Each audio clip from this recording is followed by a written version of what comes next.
Bismillahirrahmanirrahim. Assalamualaikum warahmatullahi wabarakatuh. Baiklah, saya akan mempresentasikan PowerPoint saya dengan mata kuliah Metodologi Pendidikan, materi model diskusi.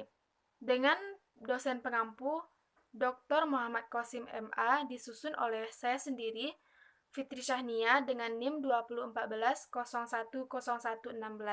Saya berasal dari kelompok 6. Baiklah, saya akan memulai dengan pengertian metode diskusi. Metode berasal dari bahasa Yunani yaitu metodos. Kata ini terdiri dari dua suku kata yaitu meta dan hodos.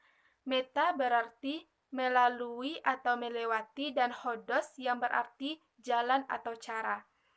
Secara istilah, metode berarti suatu cara yang harus dilalui untuk menyajikan bahan pelajaran agar tercapainya tujuan pembelajaran. Metode merupakan bagian dari komponen dari proses pendidikan serta merupakan bagian yang integral dengan sistem pengajaran. Maka dalam perwujudannya tidak dapat dilepaskan dengan komponen sistem pengajaran yang lain. Selanjutnya, macam-macam diskusi. Macam-macam diskusi terbagi menjadi 10. Untuk dapat melaksanakan diskusi di kelas, seorang guru harus mengetahui terlebih dahulu tentang jenis-jenis diskusi, sehingga dalam pelaksanaannya dapat menyesuaikan jenis diskusi apa yang harus digunakan. Ditinjau dari sudut formalitas dan jumlah peserta yang mengikutinya, diskusi digolongkan menjadi yang pertama, diskusi formal. Diskusi ini terdapat pada lembaga-lembaga pemerintahan atau semi-pemerintahan, di mana dalam diskusi itu terdapat ketua dan penulis, serta pembicara yang diatur secara formal. Contohnya sidang DPR. Selanjutnya, diskusi informal. Aturan dalam diskusi ini lebih longgar daripada diskusi-diskusi lainnya karena sifatnya yang tidak resmi. Penerapannya bisa dalam diskusi keluarga. Seperti itu contohnya. Selanjutnya, diskusi panel. Dalam diskusi ini ada dua kategori peserta, yaitu peserta aktif dan non-aktif. Peserta aktif langsung melibatkan diri dalam diskusi, sedangkan peserta non-aktif hanya menjadi pendengar. Selanjutnya yang keempat, diskusi dalam bentuk simposium. Diskusi ini hampir sama dengan diskusi formal lainnya. Hanya saja diskusi simposium disampaikan oleh seorang pemrasaran atau lebih umumnya. Selanjutnya, lecture discussion. Diskusi ini dilaksanakan dengan membeberkan suatu persoalan, kemudian didiskusikan. Di sini biasanya hanya satu pandangan atau satu persoalan saja. Selanjutnya yang keenam, wall group. Dalam wall group ini, kelas merupakan satu kelompok diskusi. Wall group yang ideal apabila jumlah anggota tidak lebih dari 15 orang. Selanjutnya yaitu bus group. Satu kelompok besar dibagi menjadi beberapa kelompok kecil, terdiri dari 4-5 orang. Selanjutnya, syndicate group. Suatu kelompok atau kelas dibagi menjadi beberapa kelompok kecil, terdiri dari 3-6 orang. Selanjutnya, brainstorming group. Dalam diskusi ini, setiap kelompok harus menyumbangkan ide-ide baru tanpa dinilai segera.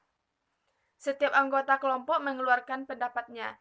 Hasil belajar yang diharapkan agar anggota kelompok belajar menghargai pendapat orang lain. Selanjutnya, fishbowl. Diskusi ini dipimpin oleh satu orang yang mengetahui sebuah diskusi dan tujuan diskusi ini adalah untuk mengambil suatu kesimpulan. Dalam diskusi ini, tempat duduk diatur setengah lingkaran dengan 2 atau 3 kursi kosong menghadap ke peserta diskusi maksudnya. Kelompok pendengar duduk mengelilingi kelompok diskusi, seolah-olah melihat ikan yang berada dalam mangkuk atau fishbowl. Selanjutnya, tujuan penggunaan metode diskusi. Yang pertama, tujuannya yaitu berpikir secara demokratis. Yang kedua, memecahkan masalah secara demokratis. Yang ketiga, partisipasi peserta didik. Selanjutnya yaitu manfaat metode diskusi. Manfaat metode diskusi salah satunya yaitu membantu siswa untuk tiba kepada pengambilan keputusan yang lebih baik daripada memutuskan sendiri. Lalu siswa tidak terjebak kepada jalan pemikiran sendiri yang kadang-kadang salah, penuh prasangka dan sempit. Selanjutnya, diskusi kelompok atau kelas memberi motivasi terhadap berpikir, dan meningkatkan perhatian kelas terhadap apa yang sedang mereka pelajari. Selanjutnya, diskusi juga membantu mengarahkan atau mendekatkan hubungan antara kegiatan kelas dengan tingkat perhatian dan derajat pengertian daripada anggota kelas. Selanjutnya, untuk mencari suatu keputusan suatu masalah. Selanjutnya, untuk menimbulkan kesanggupan pada siswa dalam merumuskan pikirannya secara teratur sehingga dapat diterima orang lain. Selanjutnya yaitu kelebihan dan kekurangan metode diskusi.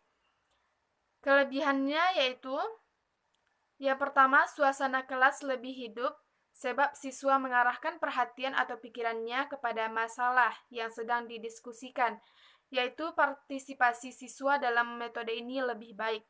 Selanjutnya dapat menaikkan prestasi individu seperti toleransi, demokrasi, berpikir kritis, sabar, dan sebagainya.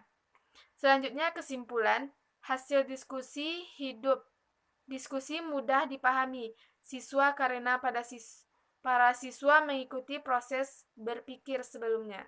Yaitu selanjutnya, kekurangan metode diskusi. Yang pertama, kemungkinan ada siswa yang tidak ikut aktif sehingga bagi anak-anak itu diskusi merupakan kesempatan untuk melepaskan diri dari tanggung jawab. Yang selanjutnya, sulit menduga hasil yang dicapai karena waktu yang digunakan untuk diskusi cukup panjang. Selanjutnya, kadang-kadang terjadi adanya pandangan dari berbagai sudut bagi masalah yang dipecahkan. Bahkan mungkin pembicaraan menjadi menyimpang sehingga memerlukan waktu yang panjang. Selanjutnya, dalam diskusi menghendaki pembuktian yang logis dan tidak dapat dipakai pada kelompok yang besar. Selanjutnya, sekian presentasi dari saya. Apabila ada salah, saya mohon maaf. Assalamualaikum warahmatullahi wabarakatuh.